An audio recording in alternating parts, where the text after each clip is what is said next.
ఇది అసంభవం. గత 5000 సంవత్సరాలుగా ఎవరూ తెరవలేని ఈ గ్రంథం ఈ రోజు ఎలా తెరుచుకుంది? ఇది తెరిచింది ఎవరు? అసలు ఎవరతను? దేనికోసమైతే 5000 సంవత్సరాలుగా దేవతలు మరియు అసురుల మధ్య యుద్ధం కొనసాగుతుందో ఆ సర్వశక్తివంతమైన గ్రంథం ఇంద్రపురిలోని అత్యంత బలహీనమైన యువకుణ్ణి వారసుడుగా ఎంచుకుంది. తనలోని మొదటి చక్రాన్ని కూడా మేల్కొల్పలేని ఆ శక్తి లేని బాలుడు ముందు రాజ్యంలోని ఎంతో గొప్ప యోధులు కూడా ఎలా ఓడిపోయారో ఈ ఆశ్చర్యకరమైన కథను పాకెట్ FM లో వినండి. అది పూర్తిగా ఉచితంగా. 14 లోకాల్లో ఎక్కడ దాగి ఉన్నా ఆ అగ్ని గ్రంథం నా చేతికి రావాలి. దానికి ఎవరైనా అడ్డొస్తే వారిని తొక్కేయండి, నుజ్జు చేసేయండి. ఆ గ్రంథం మాత్రం ఎట్టి పరిస్థితుల్లో నా చేతికి రావాల్సిందే. అర్థమైందా మీ అందరికీ? మీరు చింతించకండి మహారాజా. ఈ క్షేత్రం మీకు మాటిస్తుంది. ఆ అగ్ని గ్రంథం 7 సముద్రాల అవతల దాగి ఉన్నా లేక పాతాళ లోకపు అగాధాల్లో దాచబడి ఉన్నా ఈ క్షేత్ర ఆ గ్రంథాన్ని మీకోసం తప్పకుండా తీసుకొస్తుంది. ఇది నేను మీకు చేస్తున్న వాగ్దానం. రక్తంతో రాసిన ఈ ప్రమాణంతో క్షేత్ర తన చీకటి సైన్యమంతటిని ఒక చోట చేర్చింది. ఆ తర్వాత ఆమె 14 లోకాల మీద ఒక తుఫాన్లో విరుచుకుపడింది. ఆమె ఎక్కడికి వెళ్లినా విధ్వంసమే జరిగేది. ప్రజలు వణికిపోయేవారు, ఏడ్చేవారు, వేడుకునేవారు. కానీ క్షేత్ర మనసులో మాత్రం ఎలాంటి కనికరం కలగలేదు. ఇంకోవైపు ఆచార్య అశ్వత్థామ ఆందోళనతో ఇలా అన్నారు: ఈ అగ్ని గ్రంథాన్ని నేను తప్ప మరెవ్వరూ చూడలేరు, తాకలేరు. నాకు ఆ గ్రంథానికి మధ్య ఉన్న బంధం అతీతమైనది. దాన్ని ఎవ్వరూ ఛేదించలేరు. అది అసాధ్యం. నాకెందుకో ఏది సవ్యంగా అనిపించడం లేదు అశ్వత్థామ. ఆ అగ్ని గ్రంథం ఎక్కడుందో మనం వెంటనే కనుక్కోవాలి. ఒకవేళ ఆ మహాగ్రంథం ఆ దుష్ట శక్తి చేతికి చిక్కిందంటే ఇక ఈ ప్రపంచ వినాశనాన్ని ఆపడం ఎవరి తరం కాదు అని మహావేద మాట్లాడుతుండగానే అకస్మాత్తుగా ఆచార్య అశ్వత్థామ శరీరం మొత్తం కంపించడం ప్రారంభించింది. ఆయన శ్వాస వేగంగా మారిపోయింది. ఒక విచిత్రమైన అనుభూతి ఆయన నరాల్లో మెరుపులా పరిగెత్తింది. చుట్టూ ఒక్కసారిగా భీకరమైన గాలివాన వీచి చెట్లను సైతం కూల్చేసింది. ఆయన నుదుటిపై ఉన్న మణి ఒక్కసారిగా వెలగడం మొదలైంది. అదే సమయంలో ఆయన గుండె లోతుల్లో నుంచి ఏదో ప్రమాదాన్ని సూచించే ఒక తెలియని భయం ఏర్పడింది. అసంభవం. ఇది ఎలా సాధ్యం? ఇన్నాళ్లుగా నాకు మాత్రమే కనిపించే అగ్ని గ్రంథాన్ని ఇంకెవరో చూడగలిగారా? చూడడమే కాదు, దానిని తాకారా? అయితే అతను సాధారణ మనిషి కాదు.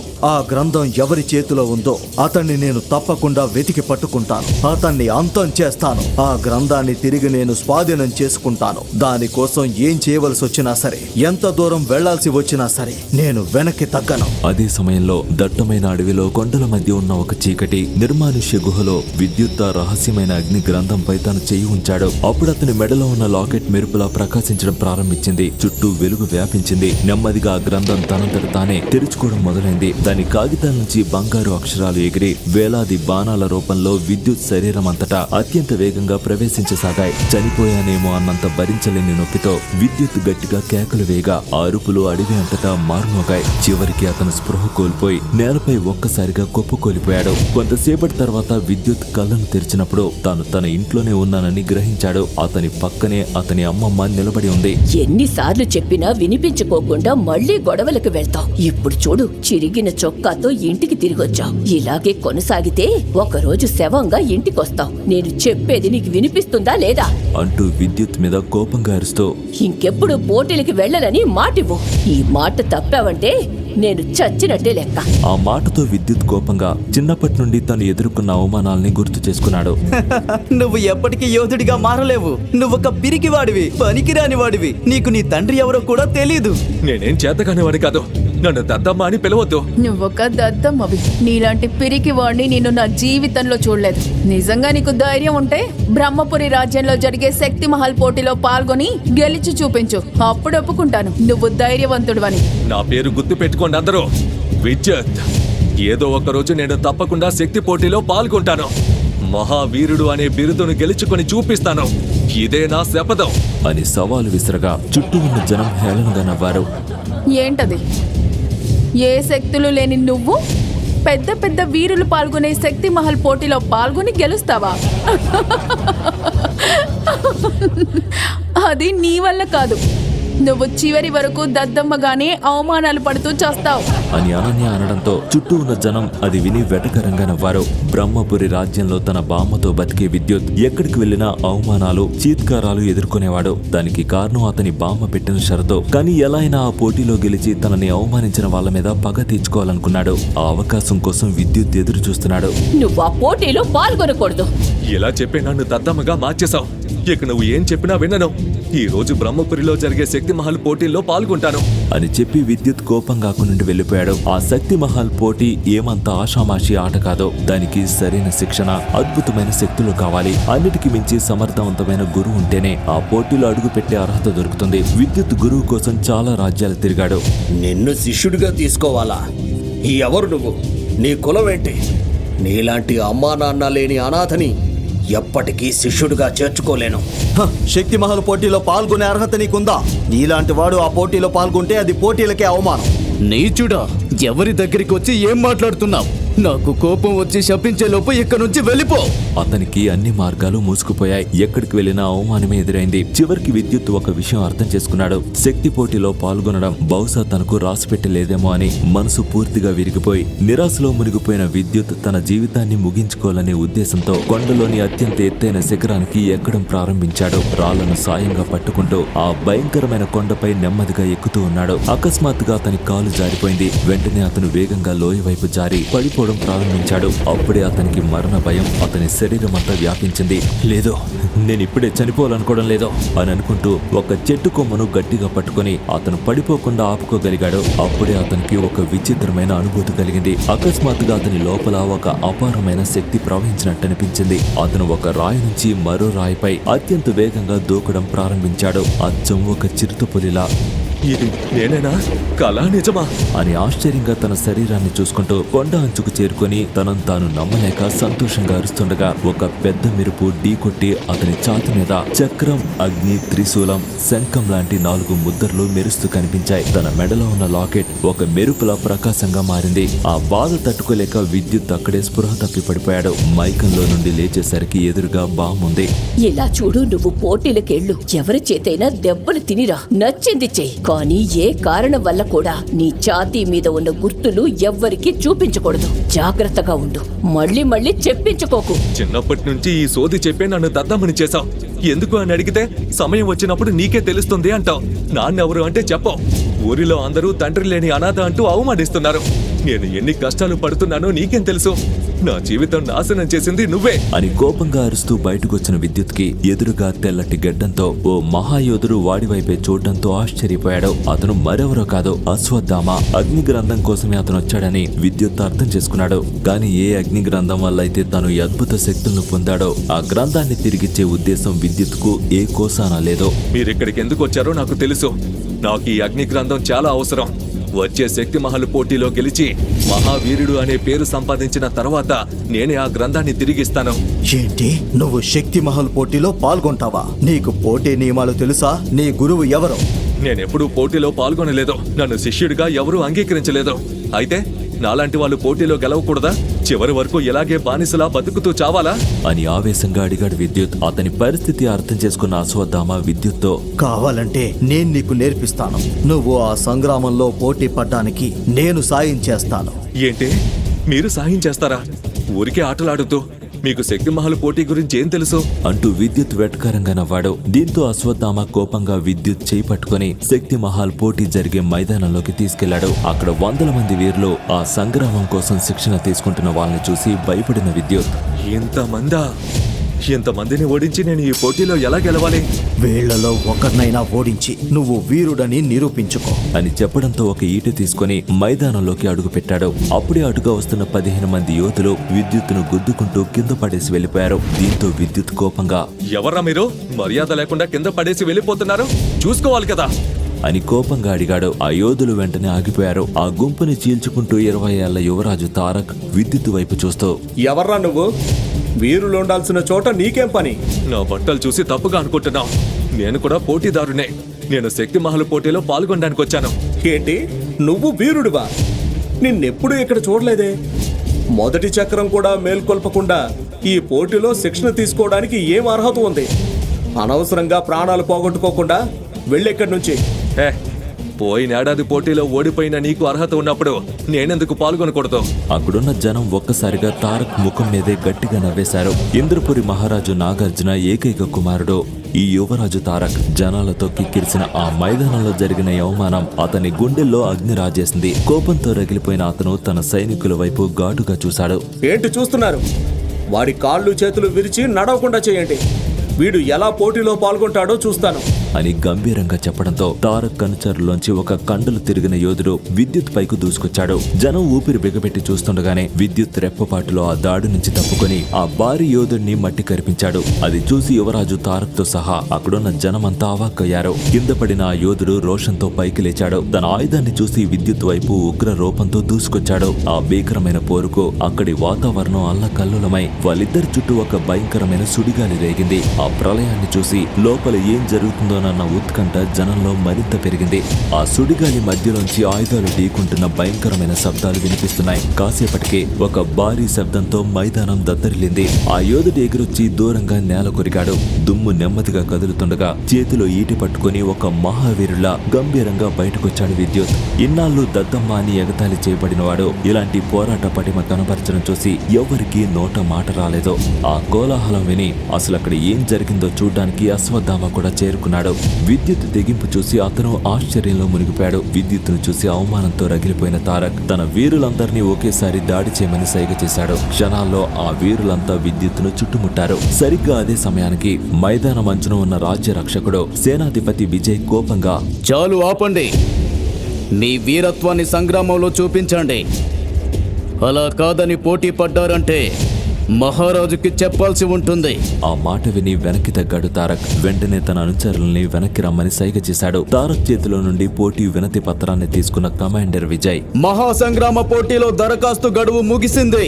మిగతా వాళ్ళంతా వచ్చే ఏడాది రండి. ఈ ఏడాదికి ఇంతే. విజయ్ మాటలతో యోధులు బాధగా వెనుతిరిగారు. అయ్యా, నేను సంగ్రామంలో పాల్గొనాలి, నన్ను కూడా చేర్చుకోండి. ఏంటి, నిన్ను కూడా చేర్చుకోవాలా? దీనికి నీ గురువు అనుమతి ఉందా?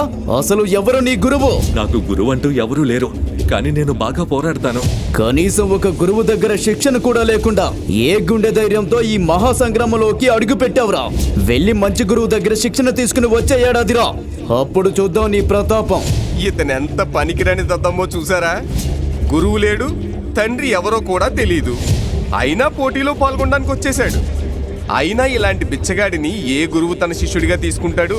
జనమంతా గట్టిగా నవ్వడం మొదలుపెట్టారు. అందరూ విద్యుత్తుని ఎగతాళి చేస్తూ అతన్ని అవమానిస్తున్నారు. కానీ అదే సమయంలో ఒక గంభీరమైన స్వరం మొత్తం మైదానాన్ని కుదిపేసింది. ఆగండి, పవిత్రమైన ఈ క్షత్రియ భూమిని పాపభూమిగా మార్చకండి. విద్యుత్ నా శిష్యుడు, నేను ఎవరో మీ అందరికీ తెలుసు కదా అని అశ్వత్థామ గంభీరంగా చెప్పి తన రాజముద్రని చూపించగానే కమాండర్ విజయ్ భయంకరంగా పరిగెత్తుకుంటూ వచ్చి, క్షమించండి ఆచార్య, మీరు స్వయంగా ఇక్కడికి వస్తారని ఊహించలేదు. రాజముద్ర గురించి ఇప్పటి వరకు కథల్లో వినడమే కానీ ఇలా మొదటిసారి కళ్ళారా చూస్తున్నాను. మీలాంటి మహాయోధుణ్ణి ఇలా నేరుగా చూడడం నా అదృష్టం అని సేనాపతి విజయ్ అశ్వత్థామ కాళ్ళు ముక్కాడు. ఆ దృశ్యం చూసి విద్యుత్ ఆశ్చర్యపోయాడు. నిజానికి అశ్వత్థామ అసలు స్థాయి ఏంటో విద్యుత్తుకు పెద్దగా తెలియదు. ఇప్పటి వరకు కేవలం పోయిన అగ్ని గ్రంథాన్ని వెతుక్కుంటూ వచ్చిన ఒక వ్యక్తిగానే అతన్ని చూశాడు. ఇన్నేళ్లుగా తన కోసం ఎవరూ ఇలా మాట్లాడలేదు. మొట్టమొదటిసారి తన గురించి అశ్వత్థామ ఇలా మాట్లాడడంతో విద్యుత్ కు ఆనందంగా అనిపించింది. కన్నీళ్లతో అశ్వత్థామ వైపు చూసి, మీరెవరో కూడా నాకు తెలీదు, కానీ మీరు నాకు చేసిన సాయానికి నేనేం చేయమన్నా చేస్తాను అని చెప్పగానే అశ్వత్థామ ఒక మణిని బయటకు తీశాడు. అది పచ్చని రంగులో మెరుస్తోంది. అశ్వత్థామ దాన్ని విద్యుత్కిస్తూ, ఇది ఎప్పుడూ నీ దగ్గరే ఉంచుకో. అసలేంటిది? ఇది హెచ్చరికామణి. నీకు ఏదైనా ప్రమాదం ఎదురైనప్పుడు వెలుగుతుంది. వెంటనే నేను నీ ముందు ఉంటాను అని చెప్పగా విద్యుత్ దాన్ని తీసుకున్నాడు. అయితే మీరు నాతో ఉండరా? నాకొక ముఖ్యమైన పని ఉంది. పౌర్ణమి రాత్రి పెద్ద సుడిగాలి కనిపిస్తుంది. అప్పుడు పర్వత శిఖరానికి రా, మాట్లాడుదాం. ఒకటి మాత్రం గుర్తుంచుకో, కారణం ఏదైనా సరే అగ్ని గ్రంథాన్ని మాత్రం ఉపయోగించవద్దు అని చెప్పిన ఆచార్య అశ్వత్థామ తన 2 భారీ రెక్కలను విప్పాడు. ఆపై తుఫాను వేగంతో ఆకాశంలోకి ఎగిరి క్షణాల్లో కనుమరుగైపోయాడు. విద్యుత్, సేనాపతి, తారక్ అందరూ ఆశ్చర్యంతో ఆకాశం వైపు చూస్తూ నిలిచిపోయారు. విద్యుత్ తన ఇంటికి తిరిగొచ్చాడు. అతని ముఖంపై ఒక విచిత్రమైన ప్రశాంతత కనిపించింది. కానీ అతని మనసును లోపల నా తండ్రి ఎవరు అని నిరంతరం వేధిస్తున్న ఒక ప్రశ్న మాత్రం అతనికి నిద్ర పట్టనివ్వలేదు. నా తండ్రి ఎవరో చెప్తావా చెప్పవా? దీనికి సమాధానం తెలియకుండా ఈ రోజు వదలను అని తన బామ్మని అడిగాడు. దీంతో బామ్మ తడపడుతూ, సమయం వచ్చినప్పుడు నీకే తెలుస్తుంది. నేనిప్పుడు ఏమీ చెప్పలేను. చాలు బామ్మ, ప్రతిసారి ఏదో ఒక మాట చెప్పి దాటేస్తున్నావు. ఈ రోజు నిజం తెలియాల్సిందే. ఇన్నాళ్ళుగా ఆయన గురించి చెప్పడం లేదు అంటే ఆయన చెడ్డవాడు అయి ఉంటాడు. చెప్పు బామ్మ, నా తండ్రి ఎవరు? దొంగ, హంతకుడా, లేక దేశద్రోహ? దీంతో బామ్మ విద్యుత్ చెంప చిల్లుమనిపించింది. నా కొడుకు గురించి ఇంకొక మాట తప్పుగా మాట్లాడావో, నీ తండ్రి నువ్వనుకున్నట్టు ద్రోహి కాదు. అలాగని ఈ సామాన్య జనంలో కలిసిపోయేంత సాధారణమైన వాడు కాదు. నా నోటి నుండి ఇంతకు మించి ఒక్క అక్షరం కూడా బయటికి రాదు. కావాలంటే నీ తండ్రి ఎవరన్నది నువ్వే కనుక్కో అని చెప్పి కోపంగా వెళ్లిపోయింది. ఆ మాటలతో ఇన్నాళ్లుగా విద్యుత్ గుండెల్ని తొలిచేస్తున్న ఒక పెద్ద భారం దిగిపోయినట్లయింది. కొన్ని రోజులు తన తండ్రి గురించి తెలుసుకోవడానికి ప్రయత్నించాడు, కానీ తనకి ఎలాంటి సమాధానం దొరకలేదు. తర్వాత ఏం చేయాలా అని ఆలోచిస్తూ ఉన్నప్పుడు ఎదురుగా పెద్ద సుడిగాలి వచ్చింది. వెంటనే ఆ రోజు పౌర్ణమి అని అర్థమై ఉత్సాహంగా కొండ శిఖరానికి చేరుకున్నాడు. అక్కడ అతనికి అశ్వత్థామ కనిపించారు. మీరు రారు అనుకున్నాను. పర్వాలేదే, ఇచ్చిన మాట తప్పరన్నమాట.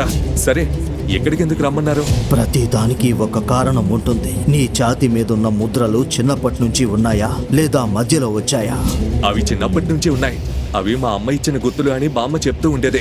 ఇది ఎవరికీ చూపించకూడదని బామ్మ చెప్పింది. దయచేసి ఈ విషయం ఎవరికీ చెప్పకండి. నువ్వు నన్ను నమ్మొచ్చు. శక్తి మహల్ పోటీలో విజయం సాధించాలి అంటే నేను చెప్పే 3 నిబంధనలు ఒప్పుకోవాల్సి ఉంటుంది. విద్యుత్ సరే అని ఒప్పుకున్నాడు. శక్తి మహల్ పోటీలో గెలవాలి అంటే నువ్వు 7 చక్రాలను జాగృతం చేయాలి. ఓ సంతేనా?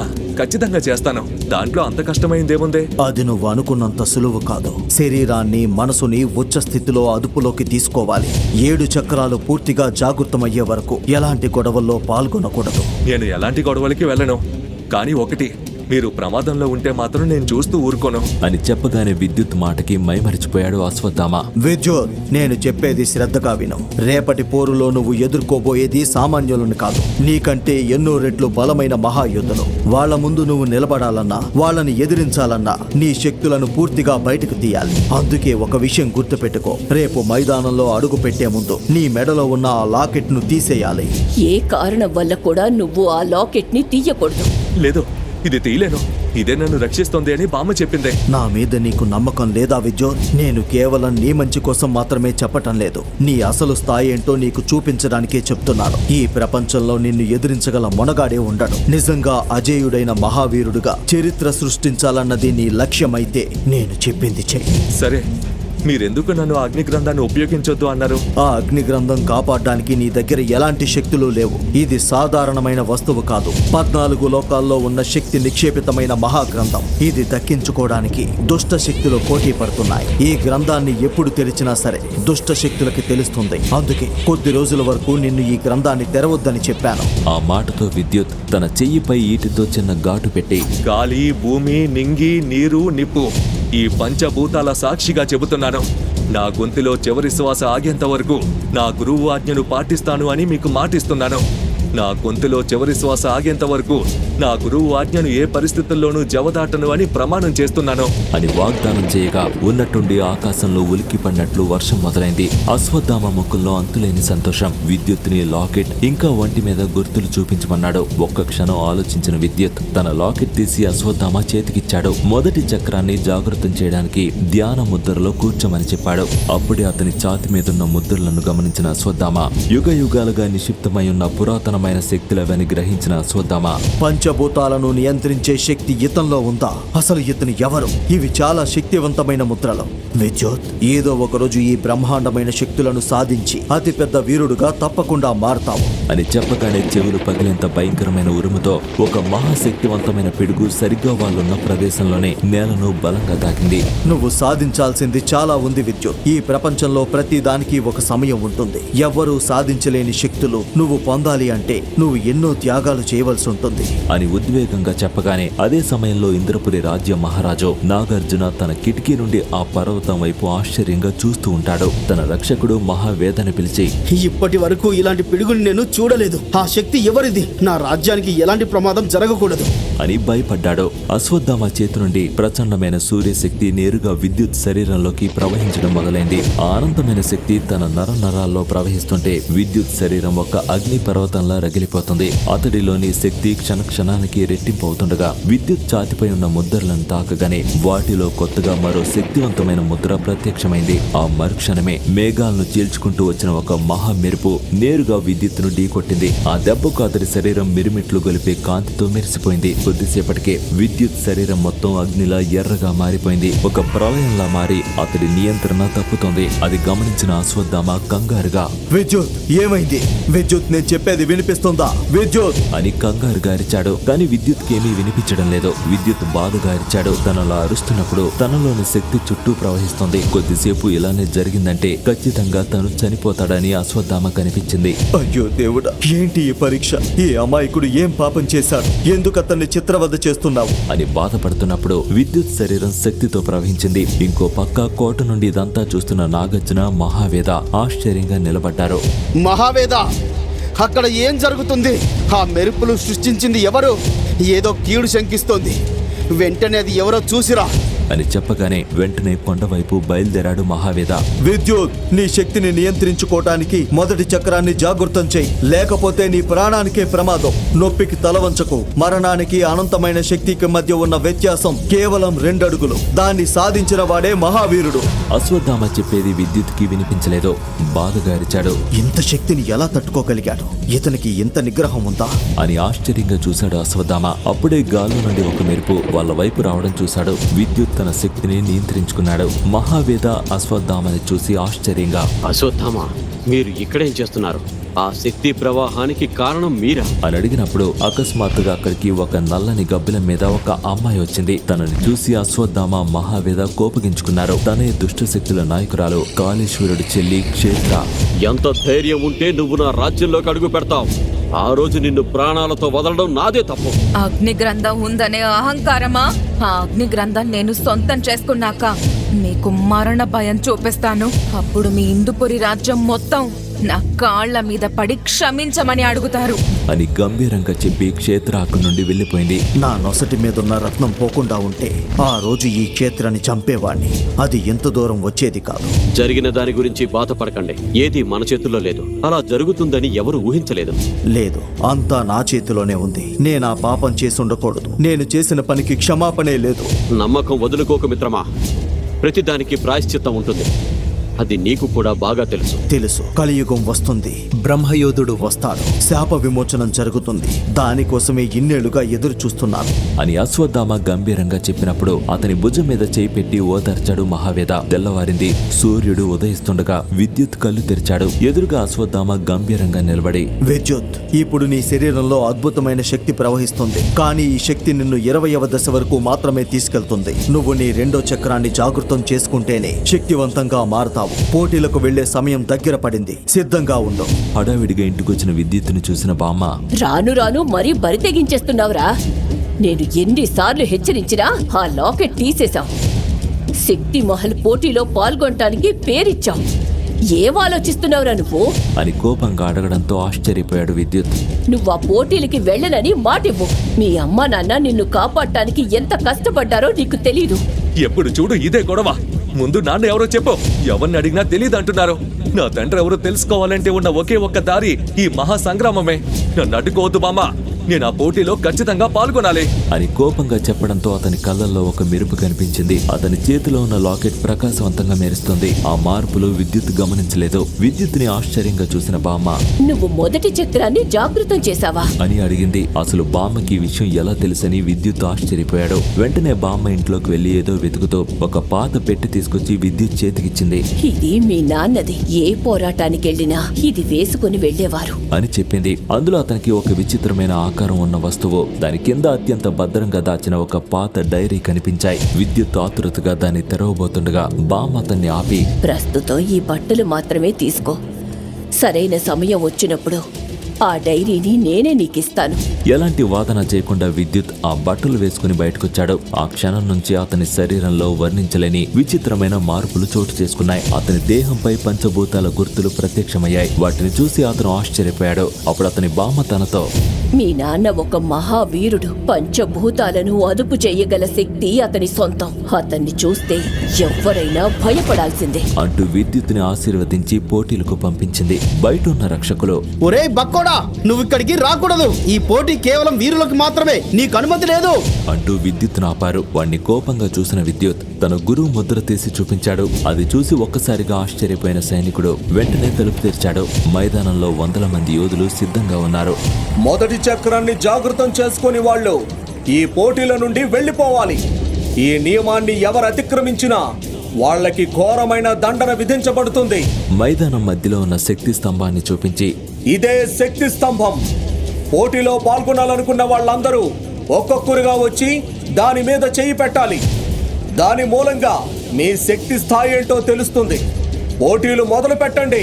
ముందుగా ధర్మపురి రాజ్య యువరాణి ముందుకొచ్చింది. ఆమె ఆ స్తంభం మీద చేయి పెట్టగానే కనీసం ఒక్క నక్షత్రం కూడా వెలగలేదు.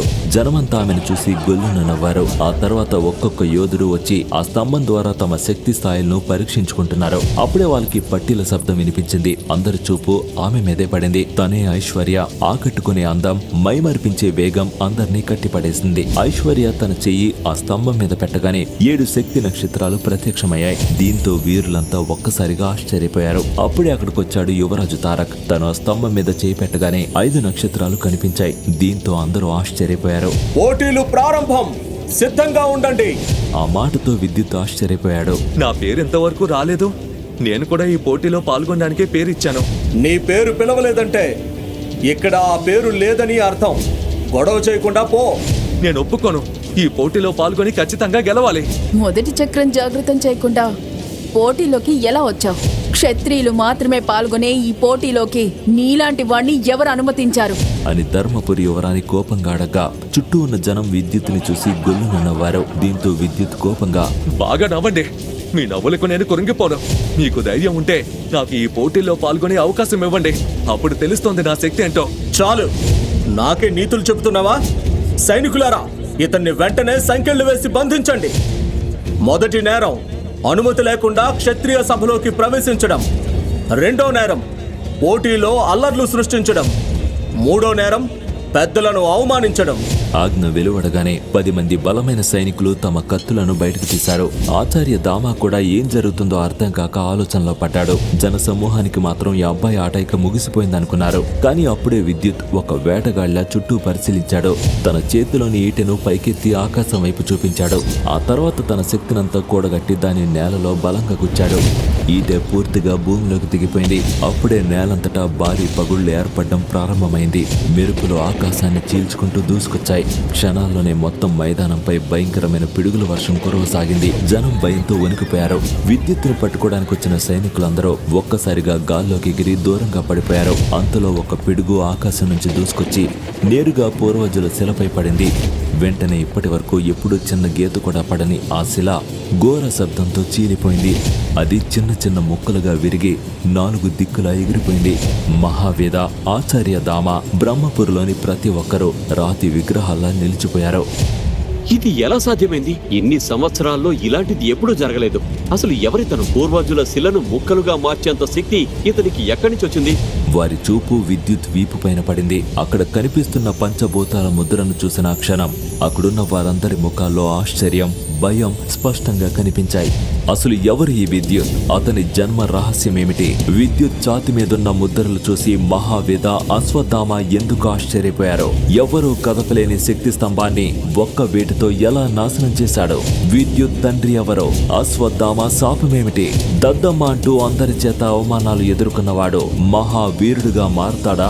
విద్యుత్ బామ్మ చెప్పాలనుకుంటున్న రహస్యమేమిటి? అశ్వత్థామ కోరుకున్నట్లు విద్యుత్ గొప్ప వీరుడుగా మారతాడా? ఈ ప్రశ్నలకు సమాధానాలు తెలుసుకోవాలంటే నెక్స్ట్ ఎపిసోడ్ వినాల్సిందే. క్రింద ఇచ్చిన లింక్ ని క్లిక్ చేసి పాకెట్ ఎఫ్ఎం యాప్ ని ఇన్స్టాల్ చేసుకోండి. Stay tune to pocket FM.